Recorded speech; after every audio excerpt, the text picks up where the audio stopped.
Hello, everyone, and welcome to this episode of Finneran's Wake. I am, with steadfast commitment to the cause of great conversation, your faithful friend and host, Daniel Finneran. Thank you so very much for joining me today. If, dear friend and listener, you find the content on this channel enlightening, entertaining, soothing to the ear, or stimulating to the mind, please do consider subscribing to this channel and sharing it with some friends and family. Here on Finneran's Wake, you'll find a lively assortment of guests from all different fields, from whom you can learn a great deal, or with whom you can simply and enjoyably beguile your day. That said, I humbly welcome you to join our growing community of conversationalists, of which you'll be not only a valued, but a deeply cherished member.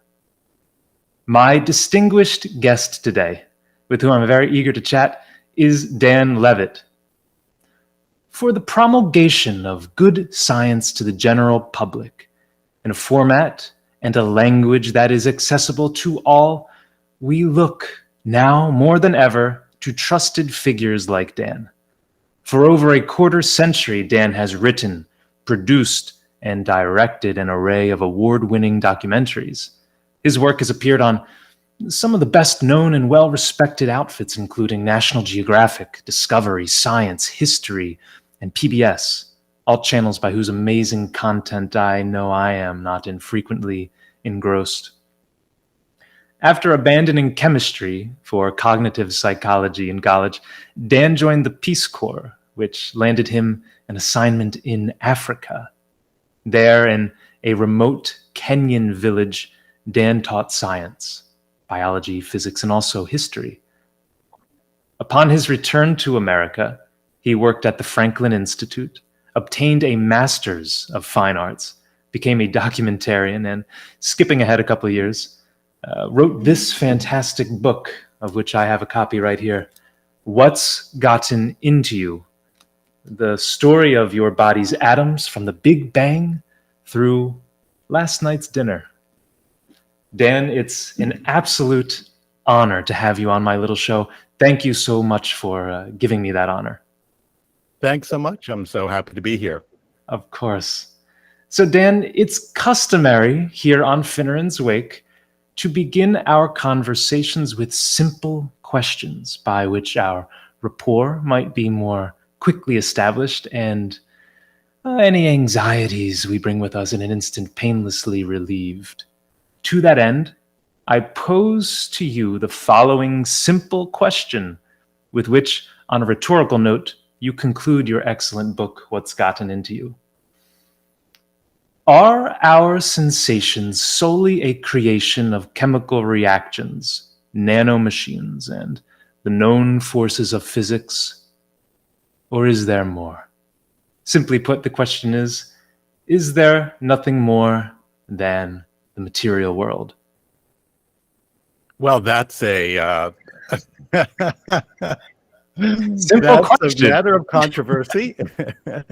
I personally think that it is, that the material world is all that there is, but the material world is unbelievably complex, and the levels at which it operates are complex. However, there are very well-respected scientists and philosophers who are dualists, who think that there may be something else in addition, and so far there certainly isn't a knockout punch that will convince everybody of one position or another.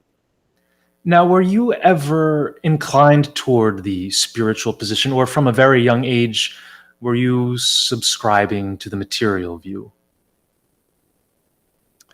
You know, I've always been spiritual. I think my spiritualism as I grew up, I really found much of it in nature. You know, when I was in living in the Peace Corps in Africa with the view of Mount Kilimanjaro basically in front of me almost everywhere I went, and seeing anthills that are 5 feet long and all kinds of unbelievable animals because I lived very close to a game forest. When you live in a place like that, you just realize how enmeshed we are in a larger web of life and geology and the universe. And I've always gotten a real spiritual sense from experiencing that, and that's also, I mean, in a sense, one of the things that I got from writing this book was by peering back to the Big Bang and following the journeys of our atoms to us. I also, at various times, came away with a tremendous sense of awe and gratitude and amazement that we're here. Now, with the experience of that awe, one can conceivably take one of two directions. One can be led into a more, I should say, theological perspective of life, or to a more materialistic perspective of life. It seems as though you chose the latter, seeing in nature its material beauty as opposed to attributing that to something higher and transcendent to nature. Is that correct? Yeah, I mean, I don't think that the universe was intelligently designed by some creator who's directing things along the way. Absolutely. But at the same time, I certainly believe in justice and fairness, and that one should do the right thing. So I think spiritualism and materialism aren't necessarily at odds at all. That's who we are. Not incompatible. And no, I don't mean to to imply that you are an immoral person or perhaps lacking in a good ethical framework that would make you an acceptable member of our society.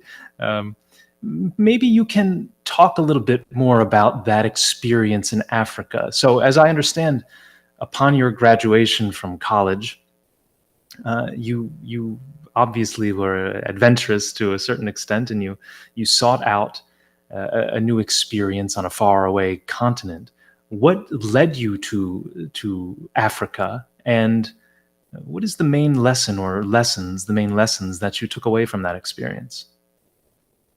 Well, I went there because I wanted to experience the world in a different way and see the world through other people's eyes, and adventure was certainly part of it. I certainly learned many lessons, including that one can become used to almost anything with time, and that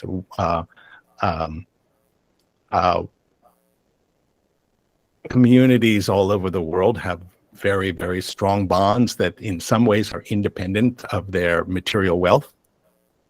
But the other thing, as I mentioned, that I came away with it from is just a tremendous respect for and interest in the natural world and how it works, and how we came to be and how we're enmeshed in it. So do you think you took more from the societal aspect, the societal cultural aspect, or from the natural aspect? Oh, I think it would be equal. Huh. Very, very interesting. So you spent your time out in Africa, in Kenya, in these remote villages, awakening to the sights of Kilimanjaro, probably stumbling as you walked outside over these 5-foot tall anthills. And then you returned to America, and you pursued a position at the Franklin Institute. Maybe you can talk about that. What prompted you to seek a role there in that setting, and what did you take away from that experience? Well, I've always been interested in science and in the history of science and how we learned about things, not just what we knew. And when I went there, I started out by developing the hands-on exhibits for things like mechanics that can allow people to learn basic concepts experientially rather than reading about them. But then I ended up doing videotapes, video discs, actually, interactive presentations about the history of science. And I just found that absolutely fascinating. I did things on the history of the electrification of America, and on the history of aviation, and I learned tremendous amount about the history of geology as well, as I was developing an exhibit on geology, and that really solidified an interest that I'd always had, which was in the history of science, and so there's a way in which, in writing this book, I was able to return to that, and the wonderful thing, one of the things that I just love about it, is looking at discoveries back when we knew nothing, and looking at the ways in which people set out to find one thing and find something completely different, and think about how discoveries would feel to people at the time. One of the people that I write about in my book is Jan Ingenhousz, who discovered photosynthesis. So here was a guy who measured the gases coming off from plants using tubes and some, today it would be quite crude instruments, because this was in like the 1780s or 1760s. And he was the first person to realize that plants take what he thought was called bad air, which we now know as carbon dioxide, and turn it into what he called good air, which we now know as oxygen. In other words, plants and photosynthesis completely transform our atmosphere. And they do it. He was the one, because Joseph Priestley was also on that trail but didn't put all the pieces together. Ingenhousz was the one who figured out that it would only happen in the presence of light. So, imagine being in his shoes and realizing, oh my God, there's this invisible process going on all around us that completely transforms our world, and we have no idea about.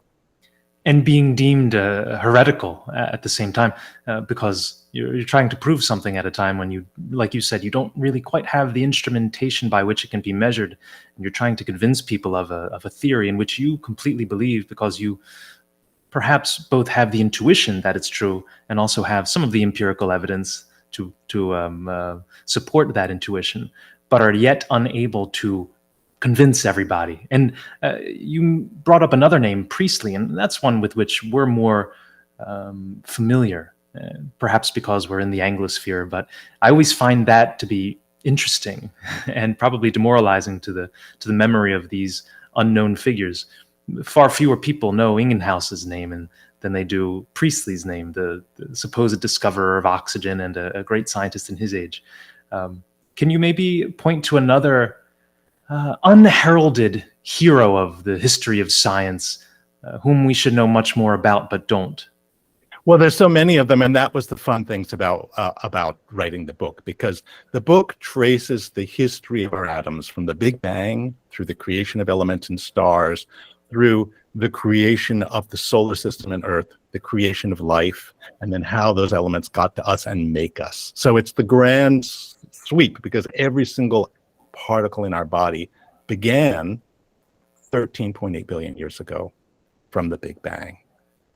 But what's equally fascinating is that we are collections of those particles that sprang randomly out of the Big Bang. And then here we are actually looking back at our own history, not just 100 years or 1,000 years, but millions and billions of years, which is just remarkably profound. And so then the question is, how could we possibly do that? And that's where the stories of the scientific discoveries come in, because the clues were so unexpected and came from so many different places. And so many of the people who made absolutely key discoveries are still very little known.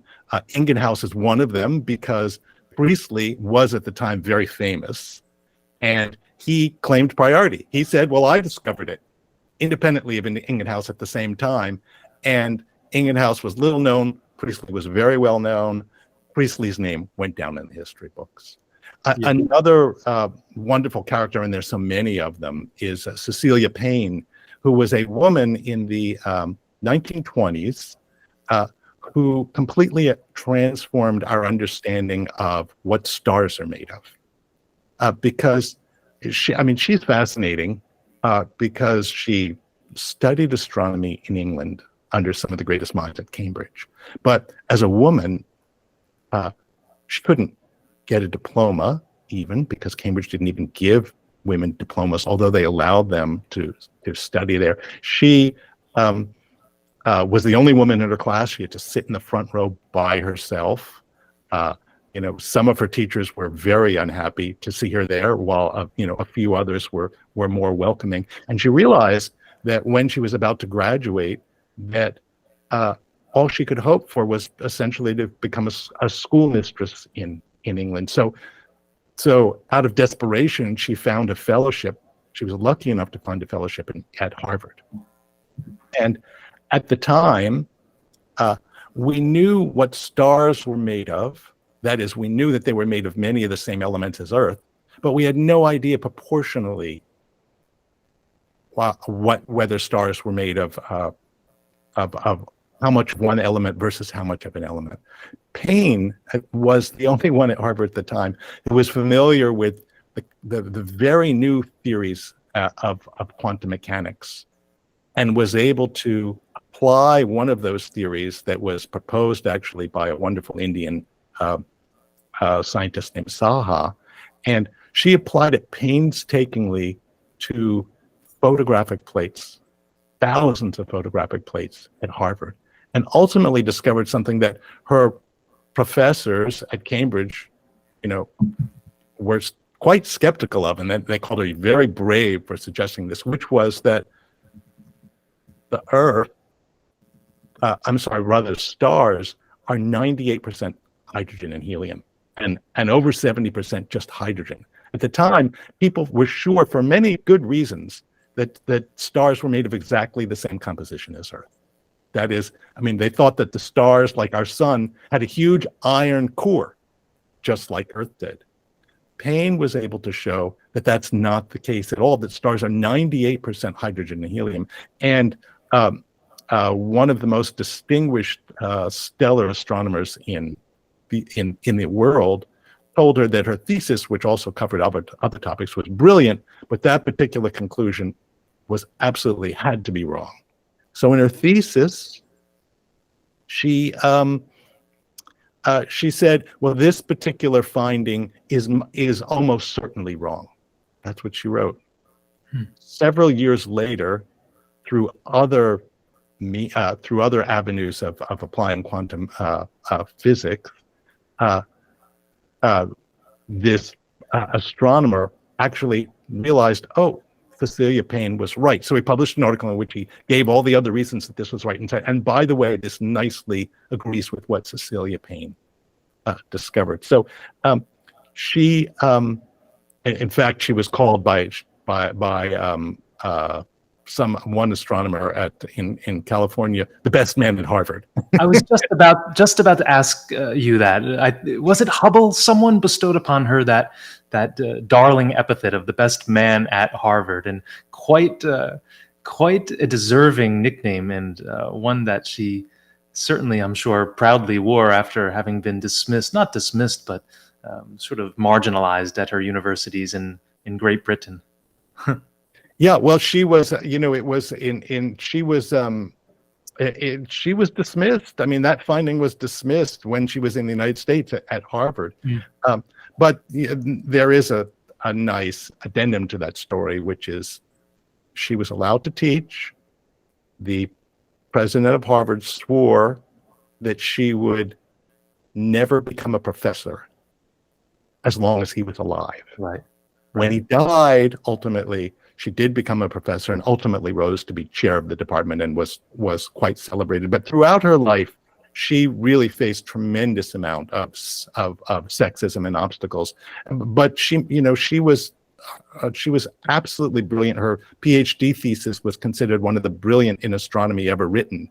And not enough people know about her. And there are many other stories like that I discovered as I was following the journey of our atoms.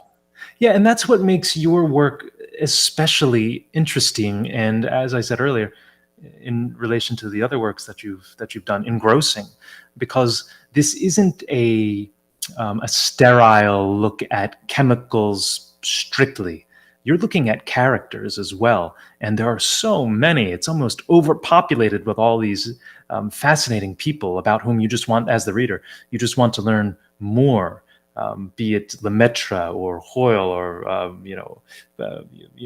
so many others. Rosalind Franklin, for instance. Now, she, I think, has always had a spot of affection in my heart. I've always thought very highly of Rosalind Franklin, and of course, she was associated with the famed duo of Francis and Crick, but maybe that duo wasn't so strong without the likes of Franklin. Maybe you can talk about Franklin a little bit. Another lesser known but integral female figure who helped not the development of astronomy but of biochemistry, of the visualization of our DNA. Yeah, what she and Watson and Crick discovered was the structure of DNA.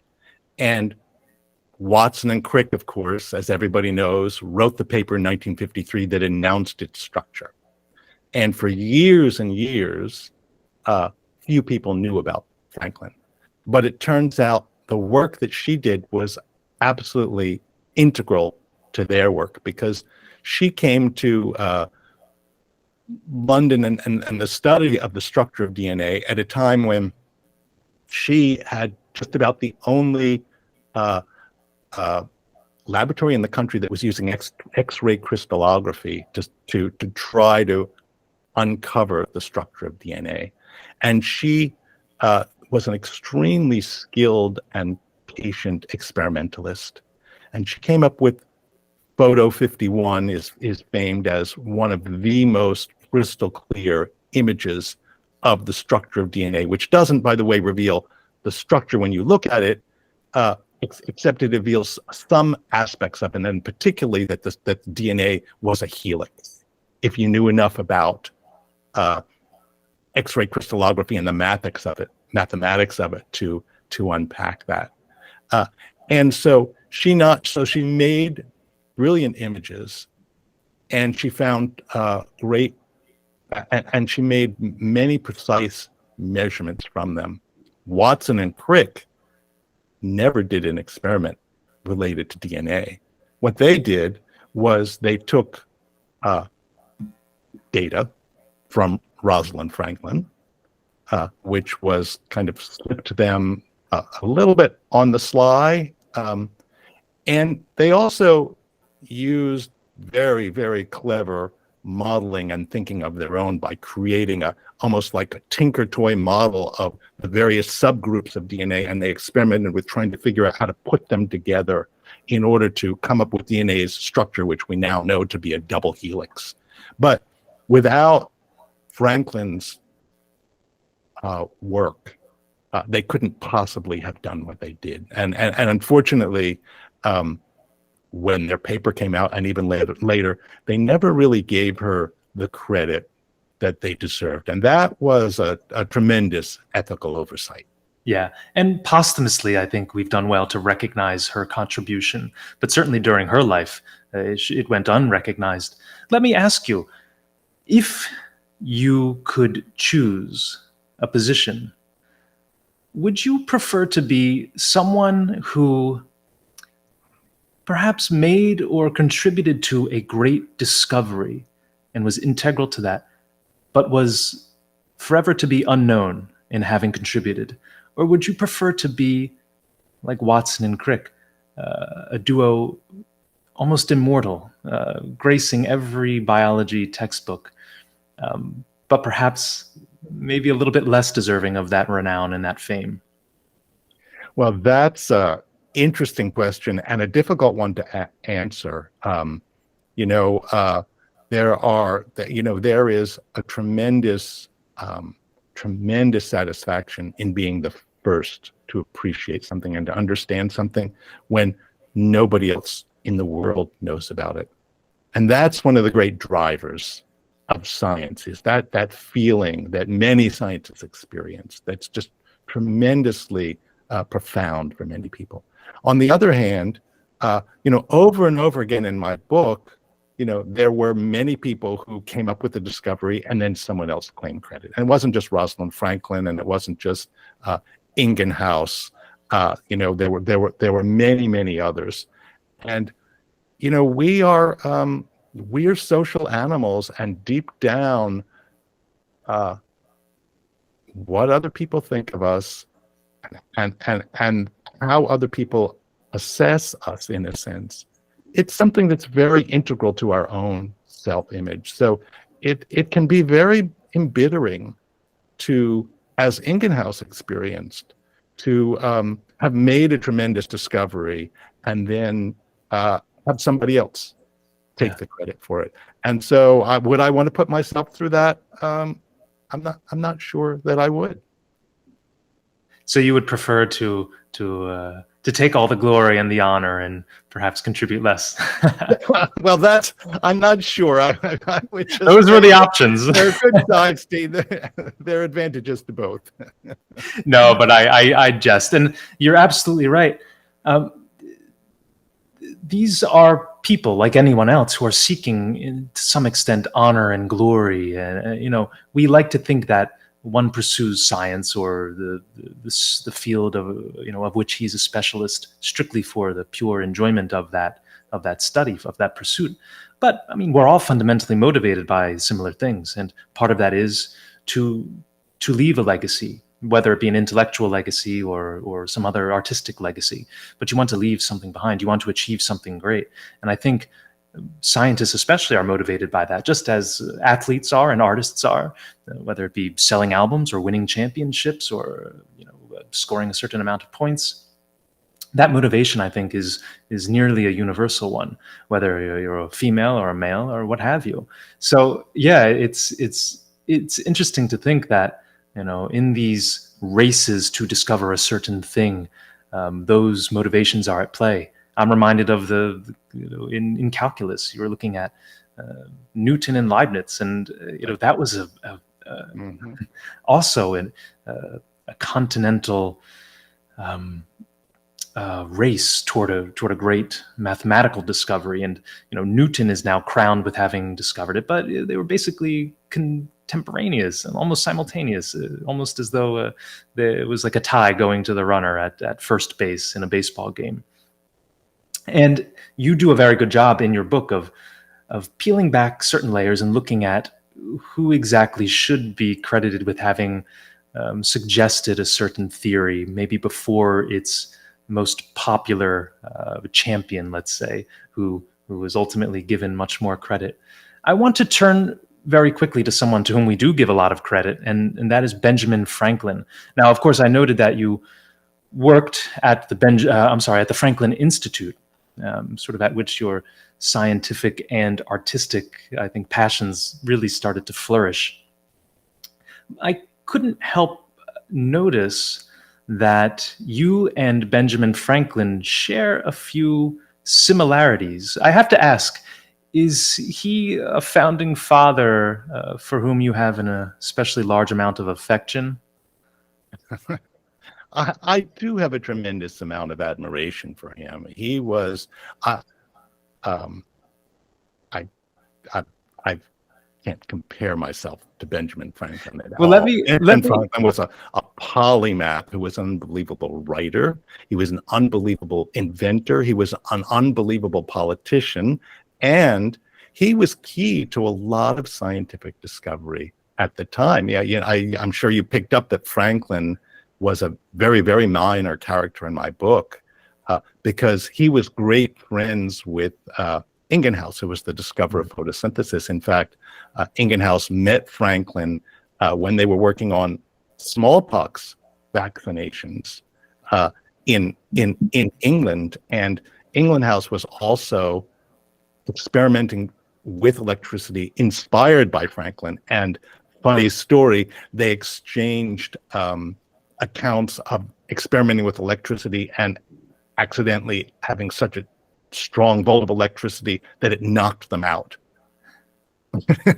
which actually Ingenhousz wrote to Franklin that he woke up feeling absolutely clear-headed, which is why he suggested to doctors that they might try this for mentally ill patients. And in fact, electrical stimulation for depression is something that we use today.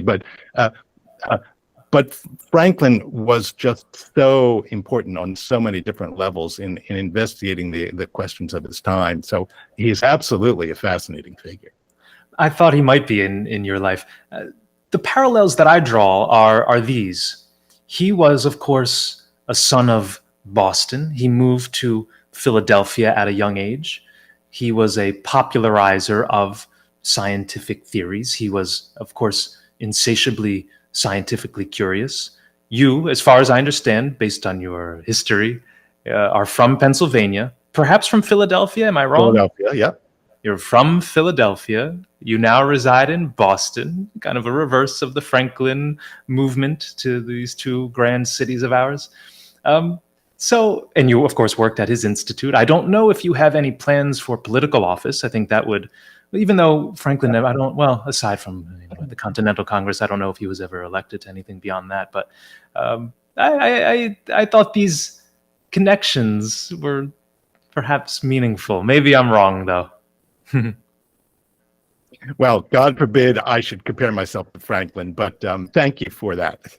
Of course, I couldn't not mention it. I thought that it was too interesting to overlook. Now, I mentioned the two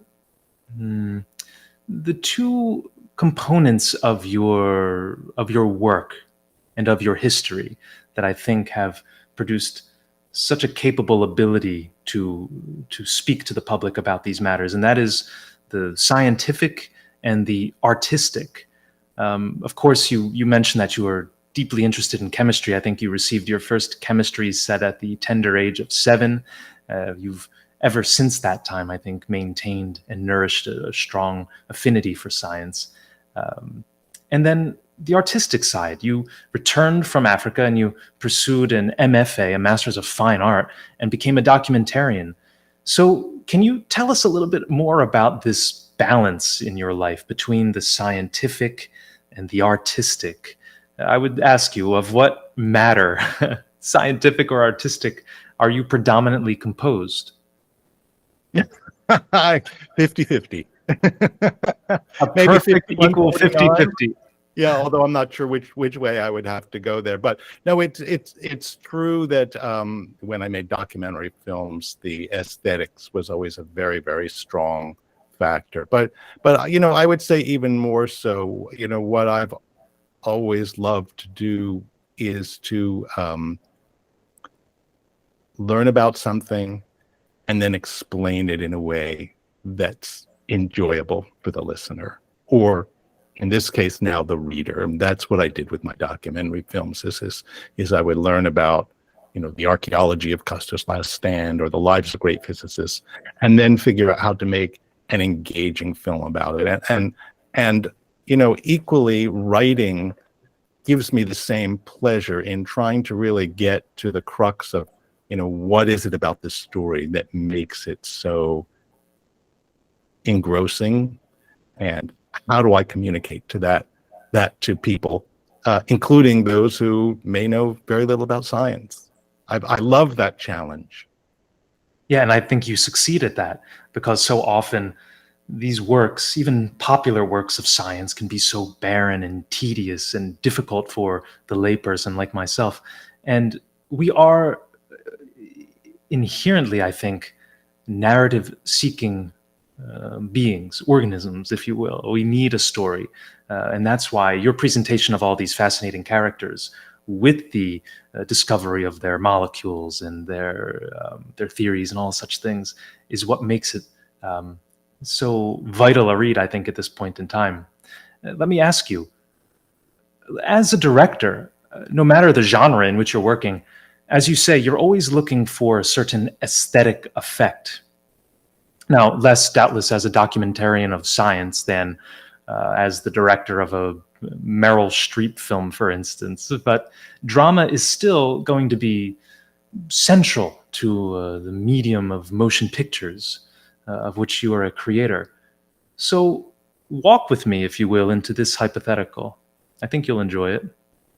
Suppose you were on set 13.8 billion years ago as the Big Bang was getting underway. Your job is not so much to direct the events to come, but to provide a score to this grand cosmic eruption. If you could set a song to the instant that the Big Bang occurred, what song would you play? Oh, wow. It would have to be some unbelievable classical score that just rose and rose and rose. Just a The internal Big Bang crescendo. is much bigger and than we can possibly comprehend. In milliseconds, antimatter and matter came out, and then all the subparticles that then created protons and neutrons and electrons, which would become the matter that we are made of. And the universe was literally expanding, and it began with a hot plasma that was so hot that no light could escape, and it took a while for particles to form. I mean, we can't really comprehend how dramatic that was. And so the score would just have to be out of sight. Give me an example. What would you want to hear at that moment? Carmina Burana. That's an excellent choice. Excellent choice. That's actually on I have a playlist for when I go to the gym. I call it Promethean Pump. It's all just classical, and that I try to work up to that song anytime I'm at my heaviest set, and it never fails me. I'm always lifting extraordinary amounts of weight once that's going through my ears. My selection, I was thinking of great classical works. Of course, Strauss's "Thus Sprach Zarathustra" suggested itself to me. But I thought maybe that's a little too overused after 2001: Space Odyssey. So I chose Led Zeppelin's "Immigrant Song," and just keep that introduction rolling as as all the cosmic radiation pours out into the young universe. Yeah, but the drama that I'm attracted to is the drama of scientific discovery, not just what we know, but how we know it. And a large reason why we don't get this is because scientists are trained to say just the facts, right? You publish a scientific paper and you don't talk about your heartbreak, all the difficulties you had, all the false turns, or the way in which you were competing with somebody else, or somebody stole something from you, or you stole something from somebody else, right? You don't talk about any of that. All you say is, oh yeah, we found that the universe came out of a singularity, out of a tiny point of time and space, or well, sure, that in the vacuum of space, particles spring out and then annihilate each other and disappear again. So space is not even empty, right? Mm-hmm. Or the moon was formed when a Mars-sized body slammed into Earth and eviscerated Earth, completely melted it down, and that's how the moon was formed.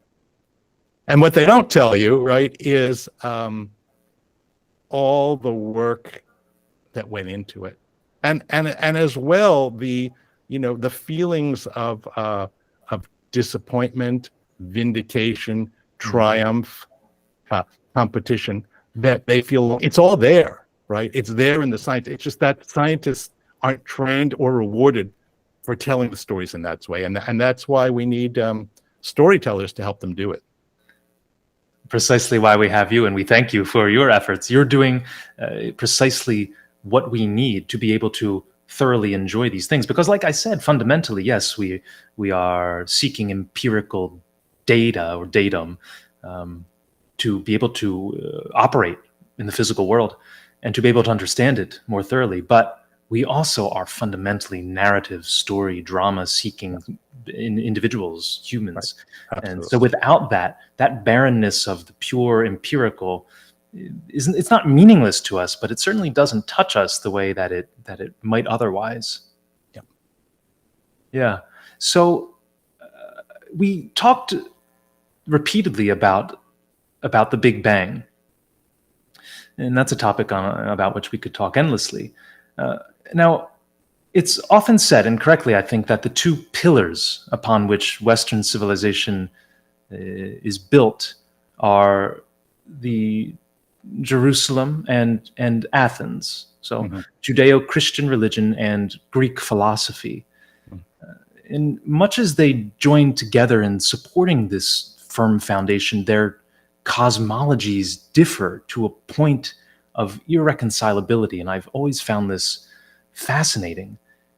Take, for instance, the very poetic description of creation in Genesis, which basically communicates the idea of the Big Bang. It's creation, or creatio ex nihilo, out of nothing. And then you take one of the exemplary figures of Greek philosophy, Aristotle, who also believed in a divine being, but he maintained the theory of an everlasting universe without creation, without end. And I found it so fascinating to think that thousands of years later, as you describe in your book, you have a figure like Georges Lemaitre, the cleric, mathematician, physicist, basically, with some refinements, advancing the ex nihilo position. And his adversary, I suppose you could call him, Hoyle, was it? The British astronomer and physicist, adhering to the Aristotelian view, whether he acknowledged this as the byproduct of Aristotle or not. And that is the idea that the universe is everlasting, without end, without beginning. Maybe you can speak to this a little bit, this, I don't know, ongoing transgenerational tension between these two sides, between the Lemaitre biblical Jerusalem side and the Hoyle Athenian Aristotelian side, in their attempts to understand the beginning or the creation of the universe. Well, Lemaitre's first nemesis was Albert Einstein. It's a fascinating story because Lemaitre proved Einstein wrong, because Einstein believed what Fred Hoyle believed, and many, many other people would assume, which is that the universe was always here and was always static, in a sense. I mean, why would you possibly think otherwise? What changed were Einstein's equations of general relativity, and which suggested that the universe actually could be expanding. And Lemaitre heard of hazy evidence in the 1920s that galaxies further away from us were accelerating further from Earth faster than galaxies closer to us. And he inferred from that the universe itself was expanding. So he presented this idea to Einstein, and Einstein hated it. I mean, how is it possible that the universe is actually expanding? What's it expanding into? Nobody can answer that question, right? I mean, no one still can answer that question. It doesn't seem to make sense. And theories about the universe, we think, should make sense. Lemaitre went and dove further into Einstein's theory and reasoning that if the universe is expanding, it was smaller before that, and ultimately, every point in the universe and every bit of matter sprang out of a teeny tiny point of space and time in the Big Bang. Einstein hated the idea, in part because he thought, as you suggested, that it reeked of a religiosity, right? Yeah. That Lemaitre in some way was trying to show that the truth of Genesis. Yeah, yeah. Now, there's an interesting footnote to that, which was earlier in his life, Lemaitre actually did try to literally show that the universe came from light. And he realized in graduate school that that wasn't going to work. But he was more open than Einstein to looking at the implications of Einstein's theory and considering the possibility that the universe did expand from a teeny tiny point of time and space.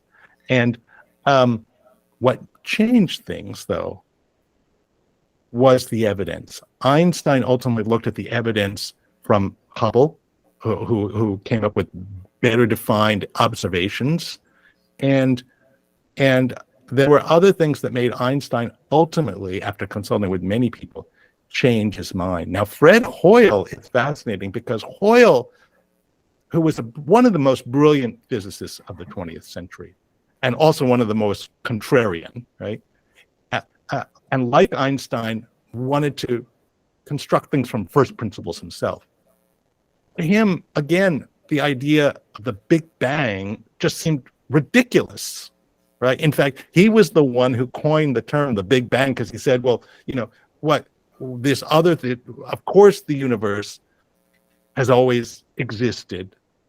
I mean, otherwise, what do you think? It just came from a Big Bang, right? Which was presumably a derogatory term. And in that moment of disparagement, this wonderful term was born out of that moment of disparagement. And so we have him to thank for that. Absolutely. But, Hoyle spent a lot of time trying to come up with evidence for a contrary theory, which is that the universe always existed. And there was a long time in which the jury was out. And there were great debates between Hoyle and others about whether the Big Bang was real or his theory called the steady state theory existed.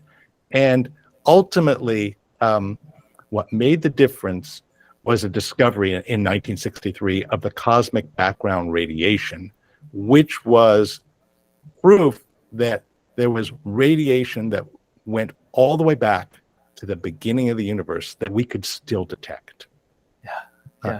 Without that, of course, we'd still be debating about it. But in the end, the evidence for the Big Bang and for Einstein's theories of general relativity is very, very strong. There have been many, many tests of it. So ultimately, the evidence has won out. But when Einstein first thought about this, his reaction was, that's too weird to be true, right? It couldn't, Mother Nature would never do that. He literally told Lemaitre, he said, your physics is good, but your physical intuition is atrocious because this is ridiculous. There's no way that could be true.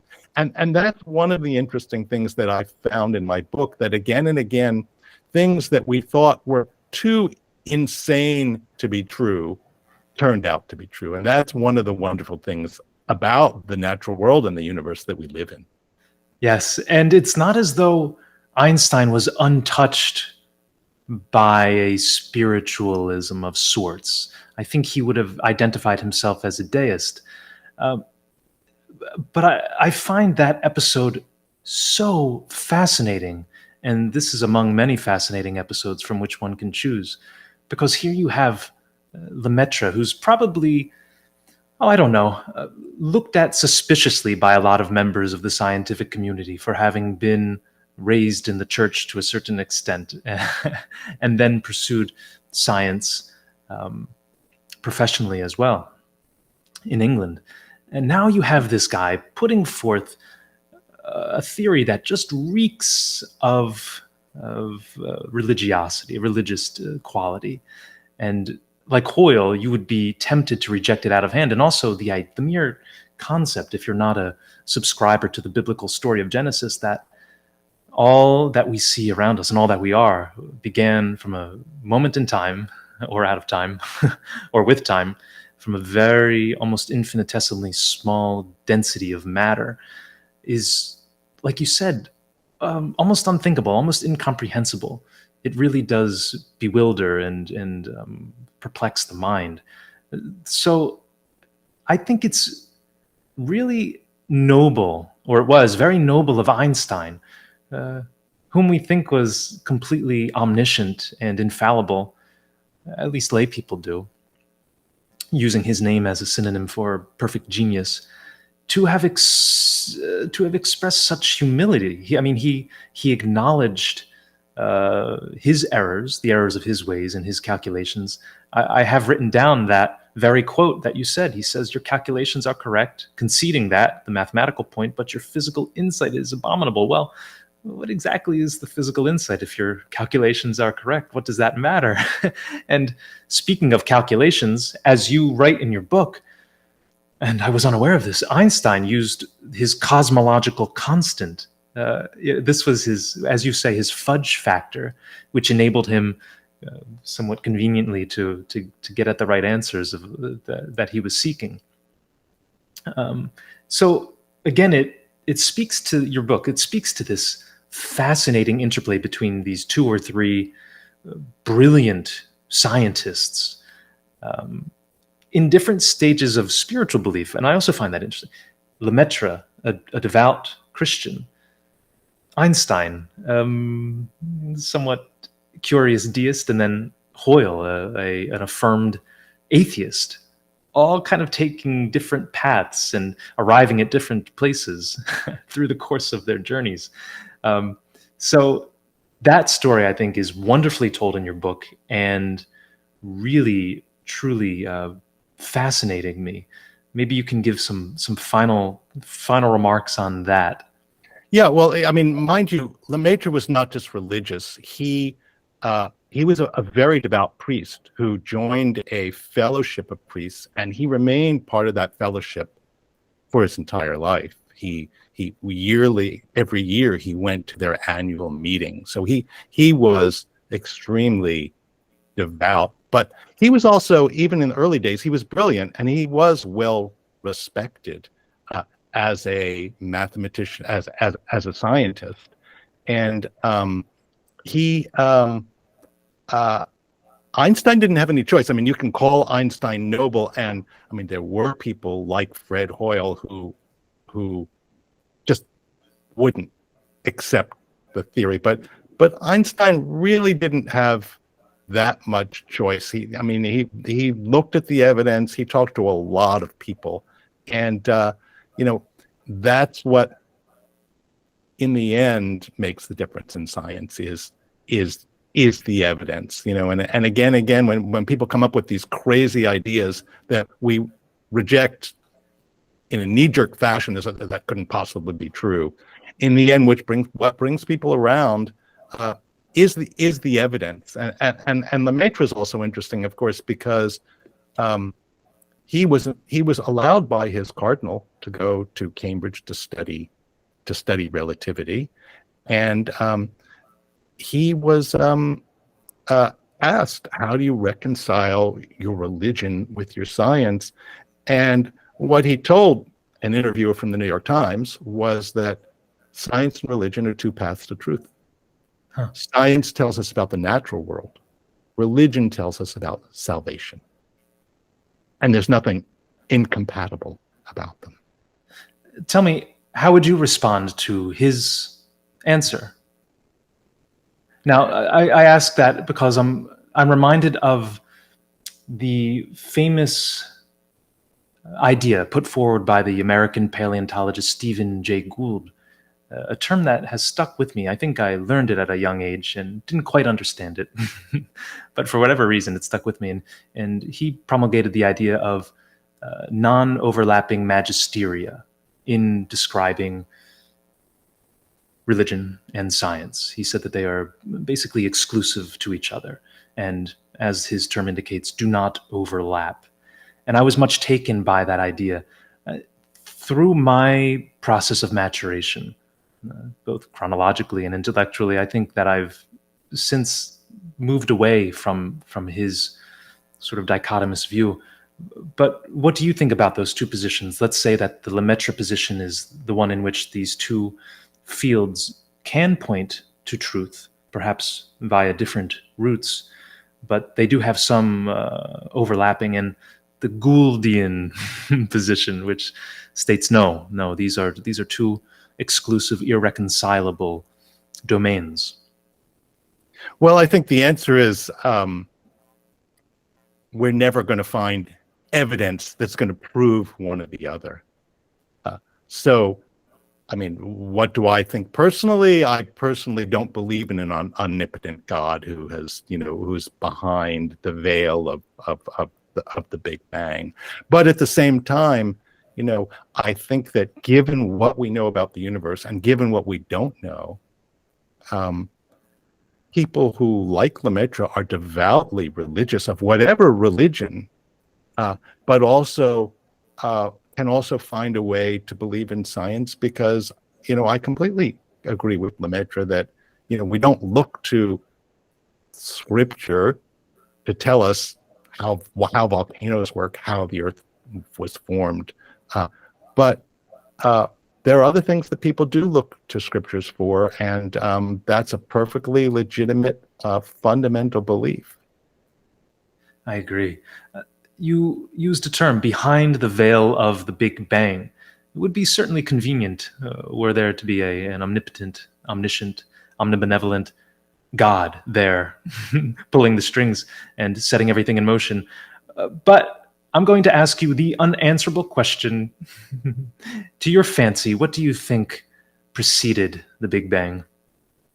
There, I don't have a lot of opinions. That's strictly what I want. I want an opinion. Just it can be a dramatic one, a scientifically inclined one.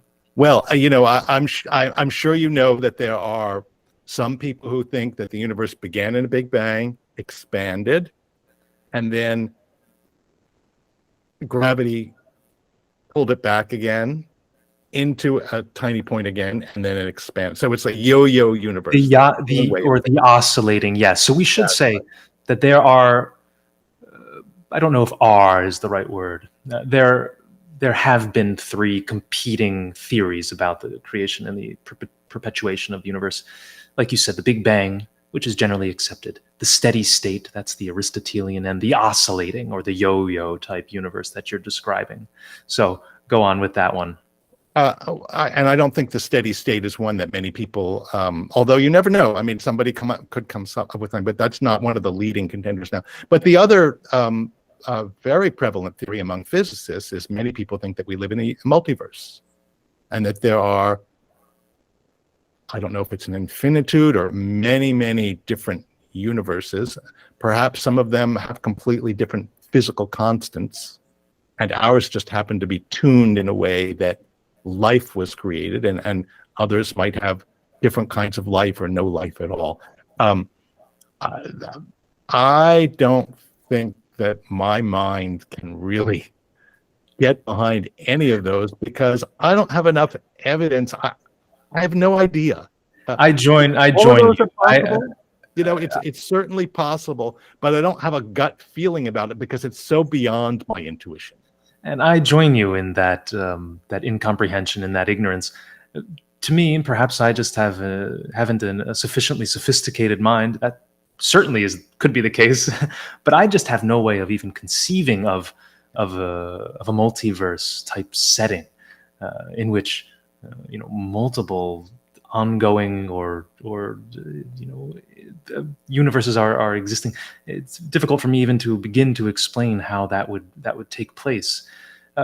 Is there any popular expositor of science whom you follow who is working in that area that we should maybe pay more attention to? Well, the physicist Sean Carroll is a wonderful writer, and he's written a lot about those things, among others. So he's certainly one of them. But one of the things that I just loved in researching the book was in discovering so many things that scientists never dreamed of, and that seemed completely impossible. And of course, the Big Bang and the idea of the multiverse is one of them. On the other side, the mitochondria, which are the little energy factories in our cells, the idea that they were created because there was once a bacteria swimming around in the ocean that was particularly good at creating energy, and another single-celled organism engulfed it, and instead of digesting it, mitochondria found an accommodation, and ultimately the bacteria ultimately evolved into mitochondria. I mean, geneticists once thought that's ridiculous, completely impossible. How could you even think such a thing? And so Lynn Margulis, who was the wonderful microbiologist who championed that theory for many, many years, was out in the wilderness because people ridiculed her. She was treated as a bit of with scorn into a certain extent, until with gene sequencing, we were actually able to compare the DNA of bacteria with the DNA. It turns out that mitochondria have some DNA of their own. And lo and behold, they share some very deep similarities. And in the same way, Albert Claude, who was in the 1920s, who was a medical researcher, was sure that there must be structures inside the cell that we couldn't envision. Because at the time in the 1920s, if you looked with a microscope at a cell, you saw a nucleus, you saw something called a mitochondria. We didn't know what it was. There was debate about whether there was a Golgi body, and that was it. But scientists were sure that they knew what was in the cell. In the cytoplasm, they were sure that all that was there was a soup of enzymes, because enzymes are the molecules that accelerate, that catalyze chemical reactions. So you can have a reaction that could take 1 million years, and with an enzyme that can happen many times a second. So they were sure that that's all there was in the cell. And Claude, by using some both innovative and techniques that were completely scorned, he discovered that there are all kinds of structures in our cell that nobody ever dreamed of. So, again and again, scientists have found that things that seemed absolutely ludicrous turn out to be true, and that was one of the wonderful things about tracing the journeys of our atoms, was seeing how many times it was that scientists' expectations of what could be were completely overturned. Yeah, the example of the mitochondria I always find to be fascinating. Prevalent among scientists, as you describe in your book, was the idea that there was more ruthlessness, let's say, in nature, being read in tooth and claw, and that this idea that there was more of a symbiotic joining of these two disparate elements was unthinkable. The fact that our eukaryotic cells somehow absorbed these bacterial cells and work together in such a way as to create this powerhouse, the battery of the cell on which we all operate. It was, again, unthinkable. And that's what I find most exciting about the scientific process. I mentioned earlier the nobility of Einstein. Perhaps the word isn't exactly right, and you pointed that out, but I found it refreshing to know that a man of his stature and of his genius was humble enough to revisit his calculations and point out, okay, this was a great blunder of mine that obviously I needed to address, his cosmological constant, for instance. And I say it's refreshing because in the current age, it feels as though the scientific community has become a little bit maybe full of itself, a little too pompous. And to use a recent example, and I say this not with the purpose of being controversial in any way, but when you look at the pandemic, the COVID-19 pandemic, it seems as though there was a great sense of incuriosity amongst a lot of our leading medical and scientific professionals, really objectively, without any influence of politics or ideology, to get right down to the source. Okay, precisely what happened, right? Unblemished by any sort of other interests. Let's just look at the facts. And it, of course, as you know, became hyper-politicized. and remains such to this day. So I just wanted to expand on that a little bit, because I've been lately disappointed, I think, by the scientific community and the way in which they've handled not only that crisis, but others. You know what? I wouldn't agree with your characterization of the scientific response to COVID. I think that it very quickly became politicized. Scientists are bad at communicating, and the CDC, who was charged with communicating the message, there was all kinds of political interference and pressure put on them, and they also legitimately made many mistakes in communication, and there were so many unknown questions. But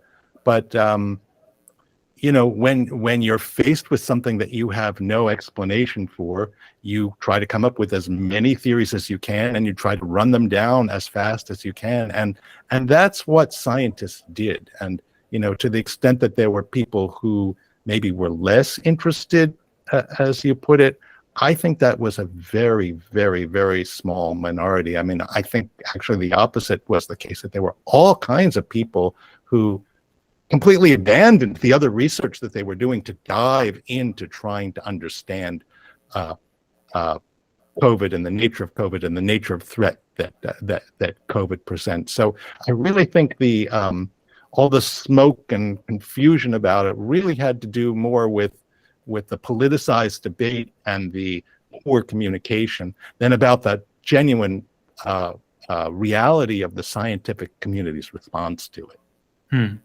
It does seem to be the case that there was great reluctance on the part of our leaders, at least our governmental leaders in the scientific community, even to entertain the prospect that the pathogen came from a laboratory in Wuhan, which seems to be the direction toward which a lot of people are pointing now.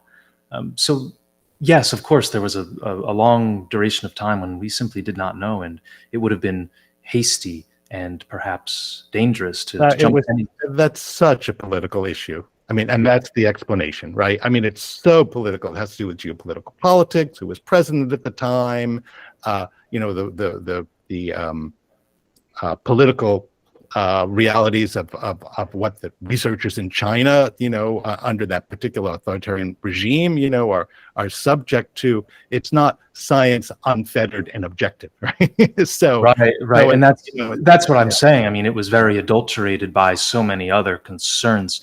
And I don't mean to make this a political conversation, not far from it. Although I am curious to know if really you're going to follow in the Benjamin Franklin way and perhaps take this as your launching pad to think more about politics. But no, I guess because of what you're saying, you know, all these other political concerns, we, let's say, in the scientific community, were unable, I think, absolutely empirically to look at this disease and really to get to the bottom of it in the way that one would want a scientific study to be performed or an examination to be performed. You know, and there are, of course, many reasons for that. Yeah, it's, you know, it's just so political. But, you know, as I said, the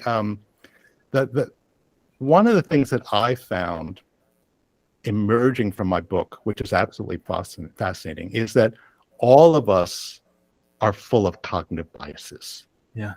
Right. Yeah. And that affect how we assess things. And in fact, there's certain ones that came up in my book that were so common that I gave them nicknames, like the too weird to be true bias, or if our current tools can't detect it, it must not exist, which is what Bernard, which is what Claude faced when scientists were sure that there couldn't be anything more complex in the cell, or the as an expert, I've lost sight of how much is still unknown, which is, you know, what Charles Townes faced when he was suggesting to people that there could be organic molecules floating in space, and people said there's no way because they would be destroyed by cosmic rays and particles running around, racing around there. And they were right that small collections of organic molecules, which are long carbon chains, couldn't exist there because they're so delicate. But they never considered the possibility that there could be huge clouds, molecular clouds of them. And so the molecules on the outside would protect those on the inside from destruction. So there's, and of course, there's confirmation bias, which is, you look for and expect to find evidence that confirms the theory that you already have. All of these things are part of human nature, and they're part of the way our mind works. I think and not just scientists, but all of us. Yeah, precisely. And I think this is the point that I'm inelegantly trying to make. In your story, in your book, you talk about a lot of scientists who were able to overcome these biases. Of course, these biases are universal to us all. You can be the most brilliant, geophysicist that's ever lived and still be hampered by these biases. I think that's what I'm trying to say. It feels as though, and perhaps I'm wrong, but it feels as though there was a certain golden age of science, if I can describe it as that. And that's the Lemaitre, Einstein, Hoyle type age. Perhaps I'm wrong, but it felt like that. And when I read your book, it felt like that was a time when really there was a certain humility. Of course, we talked about the pursuit of honor and glory and these certain things by which we're all inspired, but there was also a willingness to acknowledge error. And I know I don't speak for the scientific community as it exists today, but just as an observer and an auditor of that community, as it presents itself to us and has for the past couple of years during this pandemic, it just seems as though a little bit of that ability to overcome these biases has been lost. I think that's really what I'm trying to say. And there was a certain nostalgia that I felt. That's probably not something that you've heard after reading your book. A certain nostalgia for this bygone era of great science that was being performed and researched. Now, I'm sure during that time, it probably wasn't so golden. I'm sure there was during the rise of the Nazi regime and the Soviets, and we had so many other political factors, I'm sure, influenced science at that age as well. But I was struck by that.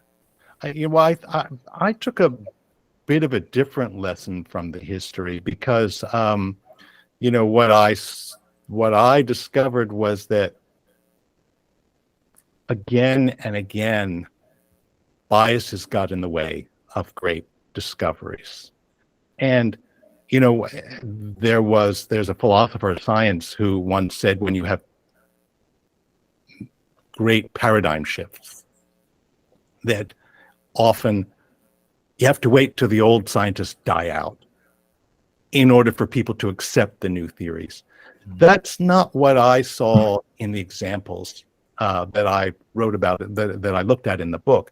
Instead, what I found was that there were often times when whole communities of scientists were convinced that something was completely impossible and couldn't possibly exist.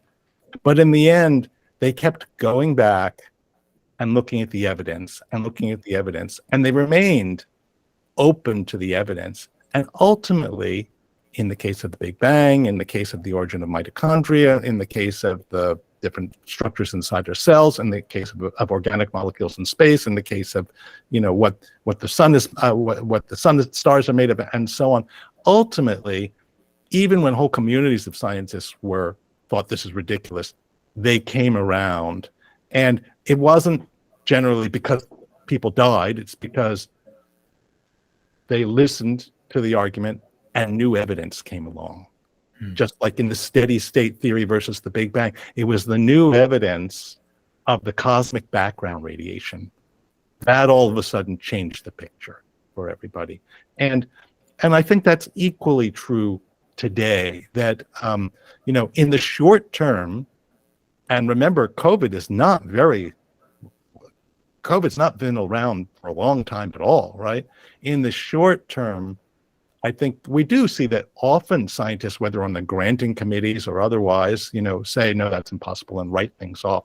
But in the longer terms, and the longer term might be 5 years, 10 years, or 30 years, but it doesn't have to be a lifetime, scientists do come around to respecting the evidence and the theories that support them. And that's really why, we can say that science is getting closer to the truth, because that's the strength of science, is that ultimately the evidence wins.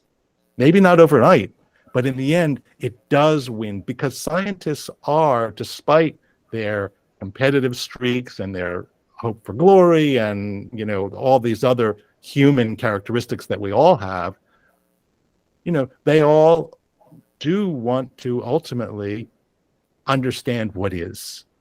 And they're willing to, in the end, accept the evidence, at least the general community is over time. Not that every particular individual is, but in the end, that's the trend that we see. And that's equally true now and in the past.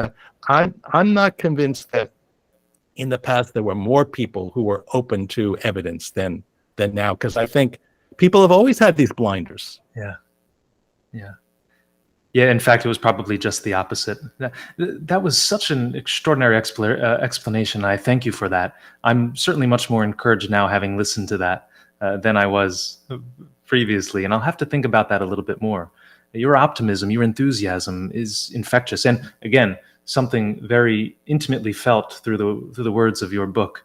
So we just covered a couple of heavier topics, and I know time is running a little bit short. I want to transition to a few lighter items with which we can bring this wonderful conversation to an end. My first question to you is, what is one of your favorite science films? Now, in anticipation of Christopher Nolan's forthcoming film, Oppenheimer, for which I've just purchased my IMAX tickets, this is very much on my mind. So I have to ask you, what is your favorite science film to date? Oh, that's a difficult question. It's funny, the first one that came to my mind was Planet of the Apes. Very good. An excellent selection. Because it provokes so many questions about what makes us human and how we would respond to another more intelligent species coming to Earth. Yeah, another humanoid species. Now, would this be the Mark Wahlberg version or the original version? Oh, the original, of course. Not a Wahlberg guy. He's a Boston native, is he not? No. It's I have nothing against that particular film. It's just that I have a fond spot in my heart for the original. That's all. Of course, I understand, and it's an exquisite film. Yeah. Do you have a plan to see Oppenheimer when it's released in late July? Oh, absolutely. Oppenheimer's absolutely fascinating. Yeah. And are you interested in that more from a historical perspective, a filmmaking perspective, a physics perspective? What draws you to a film like that? Well, I think Oppenheimer's personal story and the struggles that he faced, because, of course, he ran the Manhattan Project and, in a sense, felt personally responsible for having brought into existence the atom bomb. The story itself is just endlessly interesting. Yeah. And I can't wait to see how meticulously and scrupulously they attend to the physics component and make that digestible to a larger audience expecting grand displays. And I must say, reading your book was a perfect primer. Thinking about quarks and these subatomic particles and the hydrogen and the helium and all these fissile and the fusion and the fission taking place and all these sorts of things, really has increased my excitement for what should be a very good film. Yeah, so, I mean, that was one of the really fun things that I took out of my research, was realizing, oh, your body and my body, in the end, it's something like 80 octillion electrons, scores more quarks, and scores more gluons, which glue the quarks together. And because quarks and gluons are the fundamental particles that make up protons and neutrons. Ultimately, that's all we are, is collections of electrons, quarks, and gluons. And yet we are so much more than that. And vast amounts of empty space. That's right. And vast amounts, 99.9999999. Vast amounts of, Right. yeah. So That's considering how far apart, relatively far apart, the electrons are from the nuclei around which they are revolving, it's extraordinary to think that if you were to, collapse us into our, our smallest, densest form, we would be a speck of dust. And that's extraordinary to think when you're looking at your hand before you and your physical body and your desk and your water bottle, to think that, no, it's mainly just space. And it gets back to insights for which our Greek forebears are responsible, the atomists, Democritus, and figures like him saying, okay, well, all I see, or all I think I see in my mind's eye is, are the atoms, the indivisible units, and space. And that's an idea that was conceived of so many thousands of years ago, and by and large holds true to this very day. So that's something that I find fascinating, that continuance of these theories that are challenged through the course of their lives, and maybe they prevail in the end, or maybe they don't, but they have such a long tail behind them, and I think that's just extraordinary. And I should note, quarks, of course, is a word coined by none other than James Joyce in Finnegan's Wake, after which my channel is named, Finneran's Wake, which is my last name. All right, so there you go. There's a small connection between quarks and this channel, and I do mean small. So excellent. So Planet of the Apes. And I have one final question, maybe completely irrelevant, but I did note it in the introduction of your book. I thought it was interesting. You mentioned that your daughter became a vegetarian. Now, has she maintained her vegetarianism, or is she an apostate from the world of the vegetarians? She's no longer a strict vegetarian. She did a lot of traveling. She's a lapsed vegetarian. Well, she did a lot of traveling in other countries, and she found that it was difficult. If you go into somebody's house and that's what they eat, is they eat meat. It can be difficult to. So she's a mostly vegetarian, but not plant-based. Vegetarian. Plant-based. And I only ask not to delve into your history, but I noted it in the introduction. I thought it was interesting. And I also spent about 4 years as a vegetarian. And I think it's interesting when you think of what's gotten into, well, what are the atoms of which you're composed based on your diet, of course, because that's the most immediate thing that's in you. Of course, it's it doesn't speak to the thousands of years or millions of years behind us, but certainly it's what is being put into you. So I just wanted to ask that little question there. Let me leave the floor open to you now at this point. Is there any parting message that you'd like to convey to our audience? Well, let me mention too, I just want to follow up on the vegetarianism first, because being vegetarian is a wonderful thing, and you can, as I learned, be absolutely healthy while being a complete vegetarian. But you're right that in the end, plants make almost everything inside us, right? And in fact, your body and mine is 90 by mass, over 90% the product of photosynthesis. Like 63, or I think it's 73% of your mass is carbon and oxygen that came from that was once carbon dioxide floating in the air, until plants and other photosynthesizers captured it and turned it into sugars, and ultimately it found its way to us. Right. But one of the things that I really got out of writing the book that I hadn't fully appreciated before is how unbelievably complex our bodies are.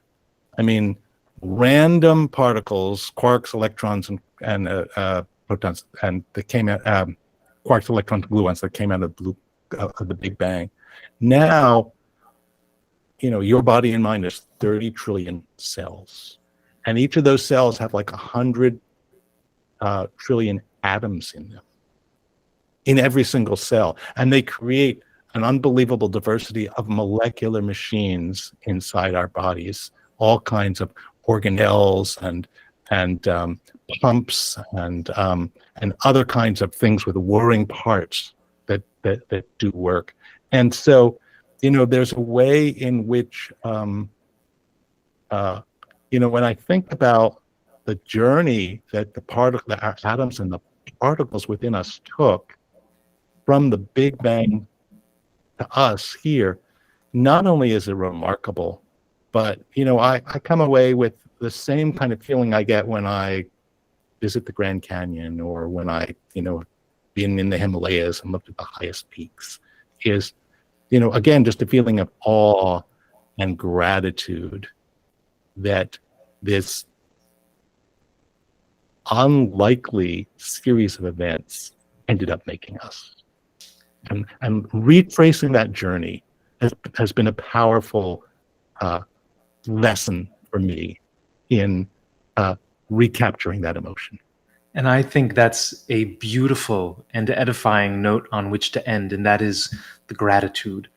And I feel that as well. And having read a book like this, that sense is strengthened, because as you note, these are processes of which we are not only unappreciative, but almost completely unaware from day to day, unless you put forth the cognitive effort to think about the carbon dioxide that's being captured by these plants, and who are then undergoing these processes to produce for us everything of which we are then composed.